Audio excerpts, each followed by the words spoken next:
All right, fresh off the stage, Rock in the Spring, it is VYCES. Please introduce yourself. Tell us what you do. I'm Dave. I'm the vocalist. Sean Patterson, I rock the guitars. Oh man, that sounded so good. Been hearing about the band, love the album, and now I get to see it live, man. Awesome. So now, how do you translate? You know, what's different between when you perform live and when you're recording? Well, when we're actually sitting down recording, our recording process is actually pretty interesting. I actually live out in Chicago, so I fly. The band's all based in Los Angeles, so I fly out to Los Angeles all the time, basically twice a month. Okay. So when we're sitting down writing songs, we basically have 2 days to sit down and write and record our songs. So we'll bounce ideas off each other. Me and this guy right here. And what's awesome about it is we'll go in with we either have a chorus idea or we'll go with our producer, write all the music in one day, do all the vocals the next day, and then we just sit down and start hammering it out and getting it all taken care of, for live. Sure. So. Yeah. Now, how much does the live element go into the recording? Kind of knowing that that's where it's going to live is out there, even though the recording stands on its own, but you got to really be able to bring what you record to the stage. Mm-hmm. Yeah, you know what? I think the best way to answer that is we really try to let them be two separate entities. I think it's important for us to focus on the recording. The recording is the performance that's going to live forever. Okay. Obviously, it's the song that really we focus on when we go to play live.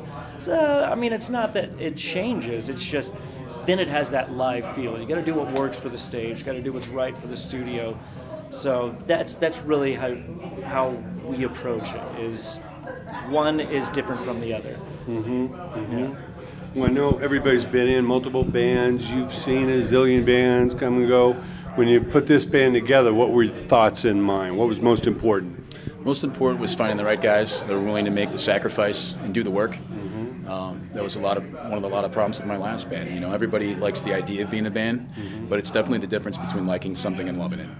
I love getting up every day and waking up in a different town, and I love playing in front of crowds. And I love the whole thing. I love the recording process. I like creating. I like everything. And I wanted to find guys that were like-minded and ready to go do that stuff. Every time we walk into a room, we're excited to be there, you know what I mean? And it's important to us to have that, and just that work ethic and everything like that. It's good that we are all in different bands because we got to see the different facets of what we actually wanted out of everything. Yeah. And I'm super privileged to be playing with these guys, and every time I come out here, out to California, I'm just super excited to sit down and record and create with these guys. We get to play awesome events like this, Rock in the Spring. I mean, it's awesome, man. I mean, I can't. Yeah, I get the feeling, you've kind of put together an all-star team here. The best of all the bands kind of gravitate to the top. Everybody's got the right work ethic, no bad habits, It's so hard these days to do what you do. Why make it harder with a bunch of bad attitudes and problems and habits and, you're just intensifying the chances of not making it. Those are exactly the things that brought down every great. Russ and I, we go back a long way. We've played in multiple bands together, and it seemed like it was just that one guy with that one problem that he couldn't get over that ruined it for everybody.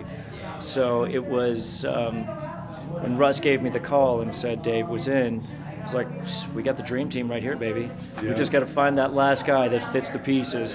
And no problems, no habits, no addicts, no egos. This is we're here to do one thing, and that's kick ass, and we do that every day. Yeah, I mean one loose wheel on the car, and it's not going to perform. So it's really there's no room for second best. Yeah, I tell these guys, I'm like, hey, we got a show in Seattle, which is like a good 20-hour drive.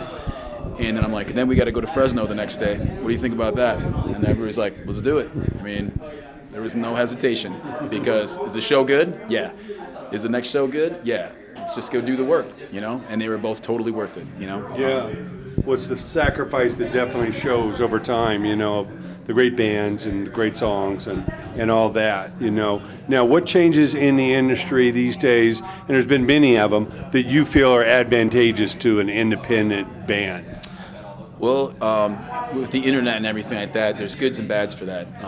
You know, you have to really promote your singles because everybody's selling singles these days. They're not necessarily selling records, you know. So until you get some sort of representation, you should just be putting out small amounts of music so you're not giving up all your cards, you know. But I think that's it. You know, like right now we're in control of everything that we've got going on.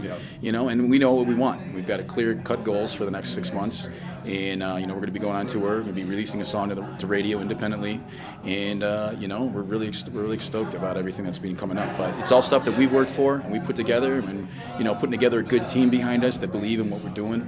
You know, and before we start, you know, putting the product out there, you know. So you know, we wanted to create the whole show too.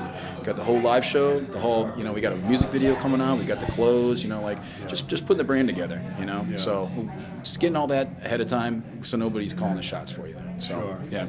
It's nice to be in control of your own destiny, you know, not to be sitting back waiting for a phone call or waiting, you know. If you're proactive and making things happen, that's when the calls come in. That's when people want to, you know, talk to you and get more shows happening and all that.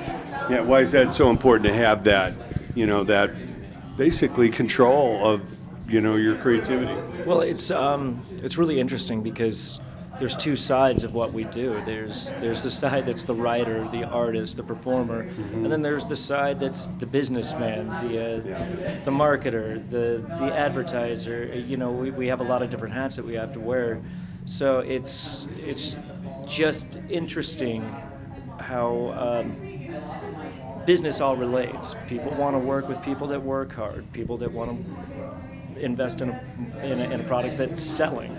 You know, if nobody's interested in something that hasn't sold, that isn't moving, if no one cares about it, then no one's going to care about it. And it seems kind of like an obvious thing to say. However, if bands aren't out there learning how to get involved in this business, and if they're not invested in being a part of that business, then, you know, they're waiting for lightning to strike, and we know how often that happens. Yeah, awesome.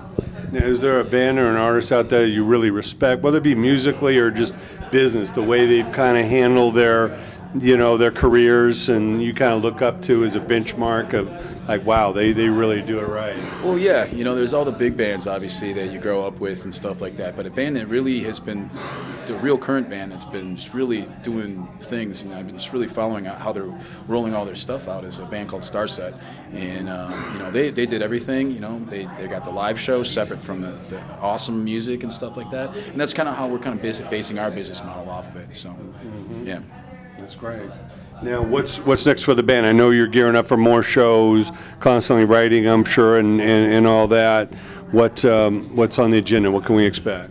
Well, we go back out on tour June 1st, where Dave's a little bit more in tune with the details on this one, but tour, we're supporting our single that's going to radio. We're working towards our next record release. It's almost completely recorded.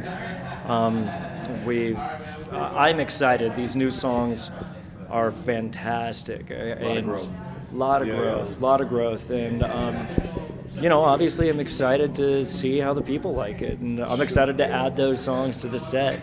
You know, it's beautiful. Now, what advice do you have to other creative people coming up? Because you guys have been very, very diligent in learning and experimenting and seeing what works and having your radars up and, you know, ready. So, you know, for a young band coming up, wild-eyed, you know, thinking it's a endless party or get rich quick or anything like that, how do you set them straight as far as the kind of work ethic it takes and the kind of dedication and sacrifice needed? It's just like pay attention to everything you do and do it the best you can. Don't cut corners, because people, if you're not doing it the best, other people will do it better than you, and that'll show, especially in the music industry. So for us, you know, just work really hard. And when you think you think you're working hard enough, work harder. You know, because there's always more to be done to do everything. You know, like make sure everybody knows when your stuff's coming out. Set up your single correctly. Do the things you need to do, and it's a lot of work, but you know what? But if you love it, it's not really work. It's like a championship team going for the Super Bowl. It's a lot of hurry up and wait sometimes. It's like the rewards of being the best at what you do far outweigh the sacrifice of you know, hanging out in the bars. Well, and that's what I wanted to add to it too. Is in addition to working hard, learn to enjoy it. Enjoy the process. Enjoy the work. And work hard, play hard. Take some time to enjoy some of the perks. You get free beers at a club, drink them. But make sure you're going to bed at a good time. You're getting up at the right time. You're still moving. You get a chance to meet girls. Meet them. You know, enjoy the process. It's fun. That's why it's called playing music. I love it. Dave, tell us where they can find you online and hook up to find out the next moves. Just VYCES Official on every social media, Facebook, Twitter. Give us the spelling on it. Oh, what's up? Give us the spelling. VYCES Official. So. And what does the name mean to you? Well, you know, we kind of did it because, like, everybody has their vices, you know, in their life that, you know, whether it be, you know, a substance or whether it be a person or anything like that. And that's kind of what drives our music. So.